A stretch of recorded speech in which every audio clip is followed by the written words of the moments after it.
जी तो 10th class आज जो हमने एल्गोरिथम बनाने की थ्योरी पढ़ ली थी, आज हम एक एल्गोरिथम बनाने की एग्जांपल को करेंगे और देखेंगे कि एल्गोरिथम कैसे बनता है। तो हमारी बुक का पेज नंबर है 5 और पेज नंबर 5 के ऊपर लिखा हुआ है कि एल्गोरिथम कैसे बनता है। ठीक है जी। The following diagram show the step to follow to bake a cake. ठीक है जी। वो कह रहा है कि आपने बेक अ केक बनाने के एल्गोरिथम के स्टेप लिखने हैं। Bake a cake. तो स्टेप 1 क्या होगा उसमें? सबसे पहले स्टेप 1 जो होगा हमारे एल्गोरिथम का वो क्या होगा? हीट ओवन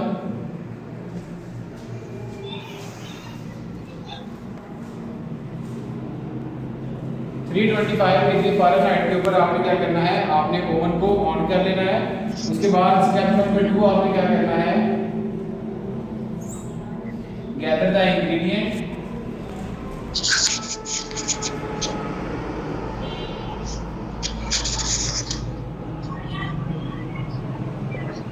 आपने इंग्रेडिएंट्स को इकट्ठा कर लेना है, जैसे bowl, flour, butter, sugar, milk और एग्स वगैरह।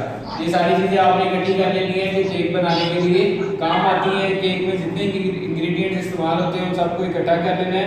स्टेप नंबर 3 में क्या करना है?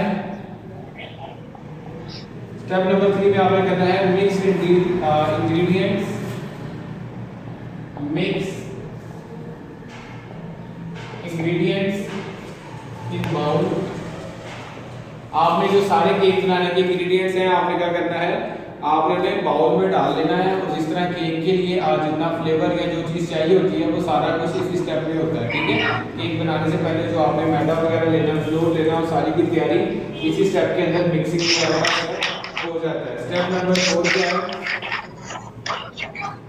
स्टेप नंबर 4 हमें ये कह रहा है कि pour the mixture into a baking pan. आपने क्या करना है?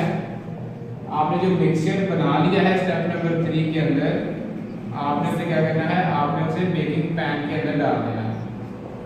बेकिंग पैन होता है जिसमें चीज डाल के ओवन में रखी जाती है। ठीक है जी। उसके बाद स्टेप नंबर 5 जो है वो है bake in the oven for 50 minutes. Bake in the oven for 50 minutes. आपने केक को जो इंग्रेडिएंट है आपने इस बेकिंग पैन को आपने उसके अंदर रख देना ओवन के अंदर और 50 मिनट्स तक जो है आपने उसे पकाना है। ये हमारा स्टेप नंबर 5 हो गया है। स्टेप नंबर 6 भी है। स्टेप नंबर 6 में वो क्या कह रहा है? स्टेप नंबर 6 को वो कह रहा है कि बेक 5 मिनट मोर।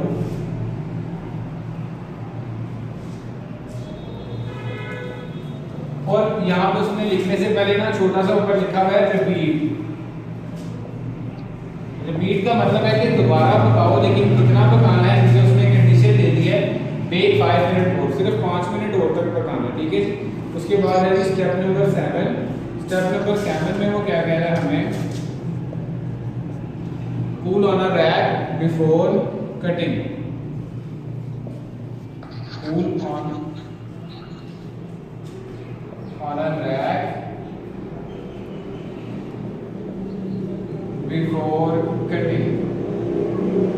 केक को काटने से पहले आपने क्या करना है?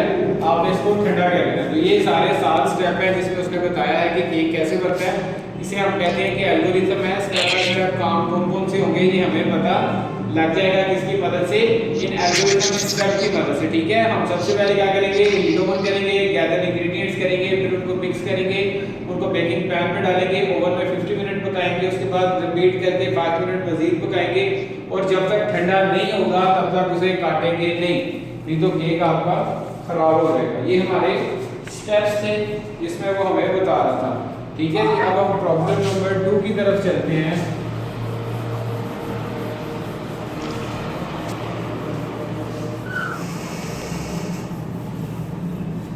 प्रॉब्लम नंबर 2 जो है वो हमें क्या कह रही है? वो कह रही है जी मेकिंग का टी बनाने के जो स्टेप हैं वो लिखें।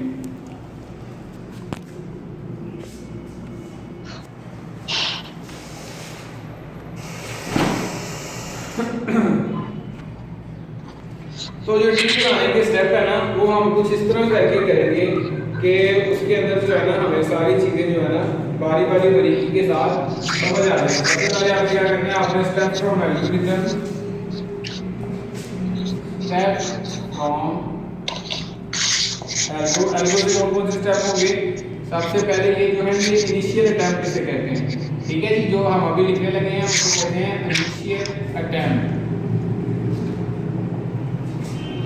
सबसे पहले आपने करना है put the leaves in pot, put the leaves in pot, मतलब आपने टी के जो लीव्स हैं उन्हें क्या करना है, उन्हें आपने पॉट में डाल देना है, यानी कि पत्ती को आपने पैन में डाल देना है। उसके बाद बॉयल वाटर को बॉयल कर लेना है, ऐड वाटर टू पॉट। वो जो वाटर है आपने उसे क्या करना है, पॉट में डाल लेना है। वेट 5 मिनट, 5 मिनट आपने वेट करना है। उसके बाद पोर टी इनटू कप्स, आपने जो चाय है वो कप्स में डाल देनी है, ठीक है। समझ आ गई टी बनाने की क्या तरीके हैं। अब चूंकि हमने पढ़ा था कि एल्गोरिथम बनाने के तो जैसा कि हमने एल्गोरिथम में पढ़ा था कि एल्गोरिथम में पहला स्टेप जो होता है उसे इनिशियल अटेम्प्ट कहते हैं। उसके बाद एक मजीद हम चीज़ पढ़ते हैं वो होती है जी रिफाइनमेंट। तो यहाँ पे मैं नाम लिख लेता हूँ फर्स्ट रिफाइनमेंट। कि फर्स्ट रिफाइनमेंट क्या होती है। फर्स्ट रिफाइनमेंट ये होती है कि आपने स्टेप्स को मजीद सिंपलर करके आपने उनको डिवाइड करना होता है। तो मैं सबसे पहले स्टेप को मैं सिंपलर कर लेता हूँ। स्टेप 1 मेरे पास क्या था, स्टेप 1 मेरे पास था पुट टी लीव्स इन पॉट। इसको मैं मजीद इसकी रिफाइनमेंट करूंगा इस स्टेप की, तो क्या होगी, इसे मैं 1.1 का नाम दे देता हूँ क्योंकि ये स्टेप 1 था, तो इसे 1.1 का नाम दे देता हूँ। ये होगा जी ओपन बॉक्स ऑफ टी। जैसे मैं टी का बॉक्स ओपन करूंगा उसके बाद एक्सट्रैक्ट 1 स्पून ऑफ टी,